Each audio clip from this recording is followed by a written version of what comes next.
আসসালামু আলাইকুম everyone, welcome back to my channel cooking book by Bakul. আজকের রেসিপিতে রয়েছে চাইনিজ খাবার। তৈরি করব রেস্টুরেন্ট স্টাইলে চাইনিজ থাই স্যুপ এবং চিকেন অনথন। প্রথমেই তৈরি করব চিকেন অনথন। অনথন তৈরির জন্য ভিতরের পুরটা রেডি করে নেব। নিয়ে নিচ্ছি মুরগির মাংসের কিমা 1 কাপ, গাজর কুচি 3 টেবিল চামচ, পেঁয়াজ কুচি 2 টেবিল চামচ, রসুন কুচি 1 টেবিল চামচ, মরিচ কুচি 2টা। এখন দিয়ে দিচ্ছি আদা রসুন বাটা 1 চা চামচ, দিয়ে দিচ্ছি হালাল চিকেন পাউডার 2 চা চামচ,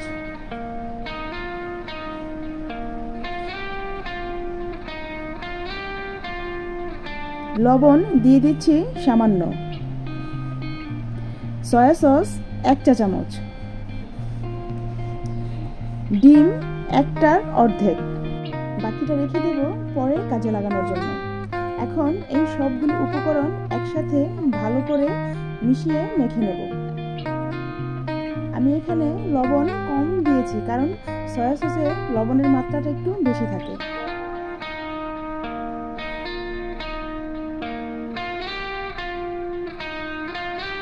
সবকিছু ভালো করে মেশানো হয়ে গেলে ঢেকে রেখে দেব আধা ঘন্টার জন্য। এখন অনথন বানানোর জন্য আমি ডো তৈরি করে নেব। নিয়ে নিচ্ছি ময়দা 2 কাপ, আর দিয়ে দিচ্ছি লবণ স্বাদ মতো, দিয়ে দিচ্ছি চিকেন পাউডার 2 চা চামচ, তেল দিয়ে দিচ্ছি 1 টেবিল চামচ। এখন এই সবগুলো উপকরণ একসাথে মিশিয়ে নেব। এখন ডিমের বাকি অর্ধেক অংশটুকু দিয়ে ভালো করে ময়দার সাথে মিশিয়ে নেব। আমি এখানে সাধারণ ময়দাই ব্যবহার করেছি।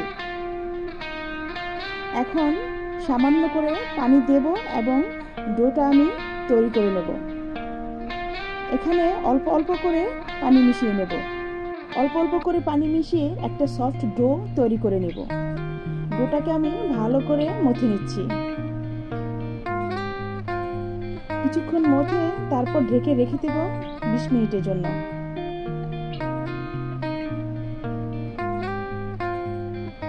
মিনিট পর ফিরে এলাম। এখন ডোটাকে আবার ভালো করে মথে নেব। ময়দার এই ডোটা যত ভালো করে মথে নেওয়া যাবে অনথনের শীট ততই সুন্দর হবে।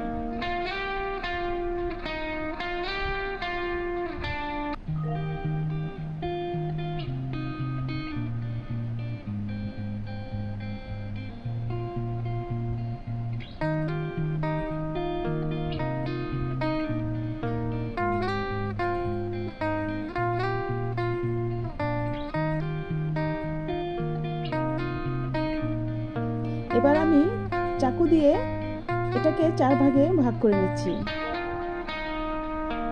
1 টুকরো রেখে বাকি 3 টুকরো আমি ঢেকে রেখে দিচ্ছি যেন উপর দিয়ে শুকিয়ে না যায়। এখন নিয়ে নিচ্ছি কর্নফ্লাওয়ার। আজকে রুটি বেলার জন্য আমি কর্নফ্লাওয়ার ব্যবহার করব। রুটি বেলার সময় ময়দার পরিবর্তে কর্নফ্লাওয়ার দিয়ে রুটি বেলে নিতে চেষ্টা করবেন, এতে করে অনথন বেশি মুচমুচে হবে। এভাবে বড় করে একটা পাতলা রুটি বেলে নিয়েছি। এখন পিজা কাটার দিয়ে চারপাশ কেটে স্কোয়ার শেপ দিয়ে নিচ্ছি। এটাকে আবার মাঝ বরাবর কেটে স্কোয়ার শেপ দিয়ে 4 টুকরো করে নেব। ঠিক এভাবে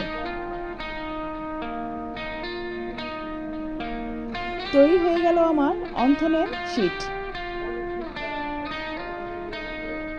এই শীটগুলো দিয়েই আজকে আমি 2 রকমের অনথন তৈরি করে দেখাবো।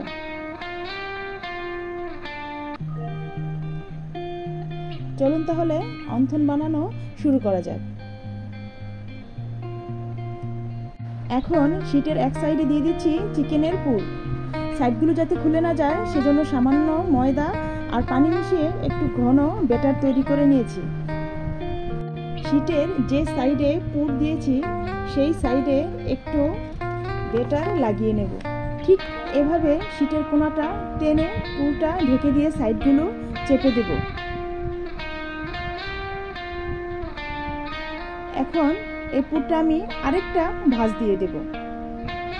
তারপর দুপাশ টেনে একটার উপর আরেকটা চেপে লাগিয়ে দেব। এই যে দেখুন আমার অন্থন তৈরি হয়ে গেল।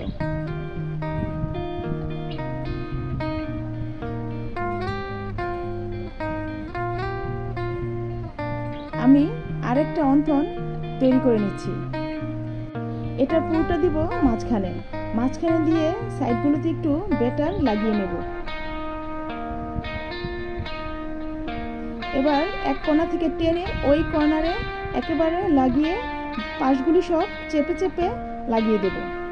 ঠিক আগের মতোই দুপাশ টেনে একটার উপর আরেকটা বসিয়ে চেপে লাগিয়ে দেব।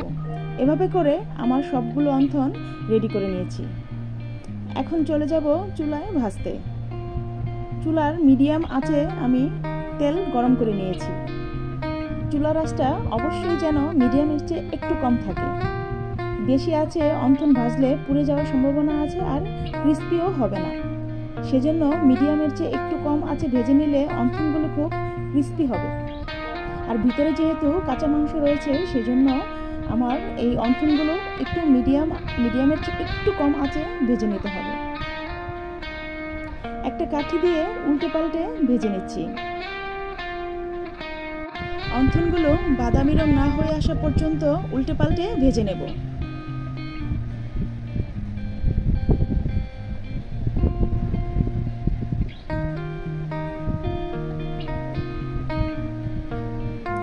অন্থনগুলো ভাজা হয়ে গেছে। এবার তেল ঝরিয়ে একটা টিস্যুর উপরে নিয়ে নেব।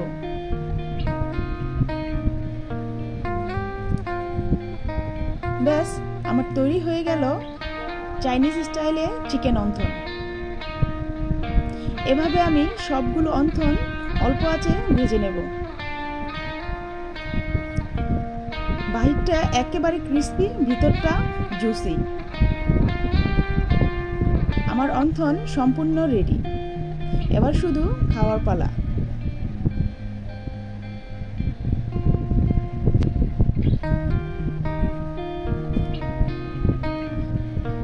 চাইনিজ চিকেন অন্থন তৈরি হয়ে গেল।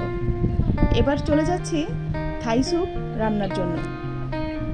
প্রথমে নিয়ে নিচ্ছি একটি হাঁড়িতে মুরগির ডিমের কুসুম দিয়ে দিচ্ছি 3টি। ইচ্ছে করলে হাঁসের ডিমের কুসুমও নিতে পারেন। দিয়ে দিচ্ছি মাশরুম হাফ কাপ,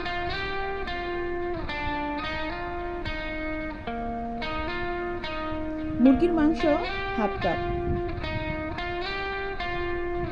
চিংড়ি মাছ হাফ কাপ।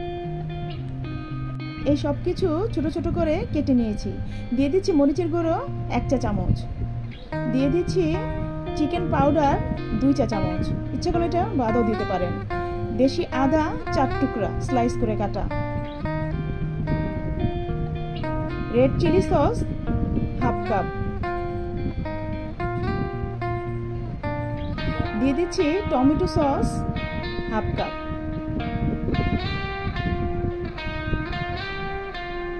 এবার দিয়ে দিচ্ছি কর্নফ্লাওয়ার 3 টেবিল চামচ,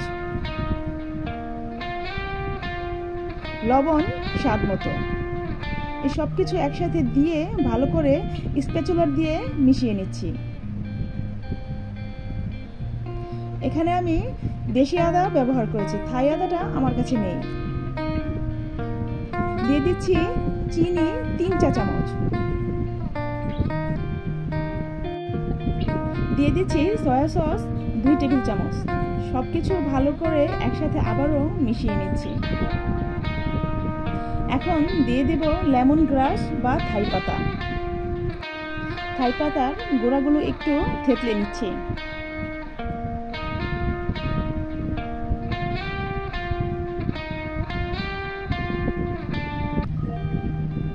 তারপর টুকরো করে কেটে এখন স্যুপে মিশিয়ে দিচ্ছি।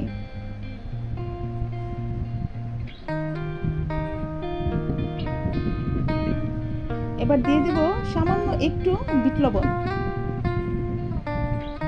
এটাও অপশনাল, কেউ চাইলে না দিতে পারে।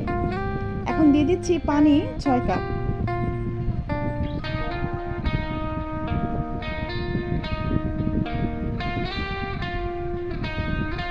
তারপর ভালো করে সবকিছু মিশিয়ে নিচ্ছি।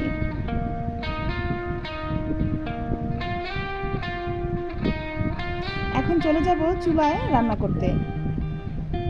মিডিয়াম আঁচে চুলায় বসিয়ে দিয়েছি।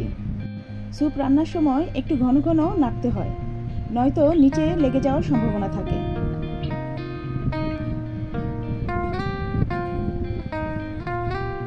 চুলার আঁচটা মিডিয়াম আঁচে দিয়ে আমি একটু ঘন ঘন নেড়ে বলক আসা পর্যন্ত অপেক্ষা করব। এবার আবারও দিয়ে দিচ্ছি আমি হাফ কাপ টমেটো সস।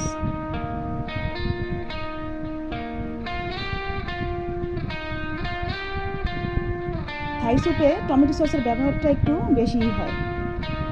এখন দিয়ে দিচ্ছি 1 চা চামচ গোলমরিচের গুঁড়া,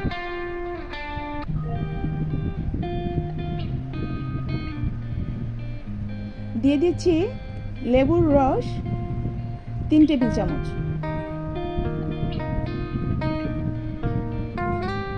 সবকিছু দিয়ে আবারও ভালো করে নেড়ে নিচ্ছি। দিয়ে দিচ্ছি কাঁচামরিচ 4টা। যারা ঝাল খেতে পছন্দ করেন তারা কাঁচামরিচগুলো মাঝখান দিয়ে একটু কেটে দিলেই হবে। আমি এখানে আস্ত কাঁচামরিচই দিয়ে দিয়েছি। এবার ঘন ঘন নেড়ে আমি স্যুপটা রেডি করে নেব।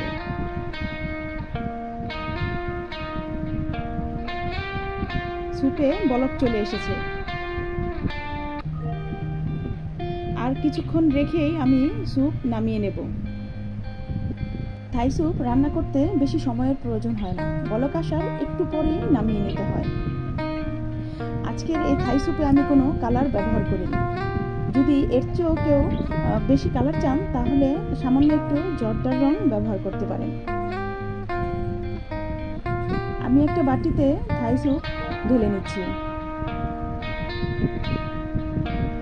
এই থাই স্যুপটা কতটা ইয়াম্মি সেটা আপনারা বাড়িতে তৈরি করলেই বুঝতে পারবেন।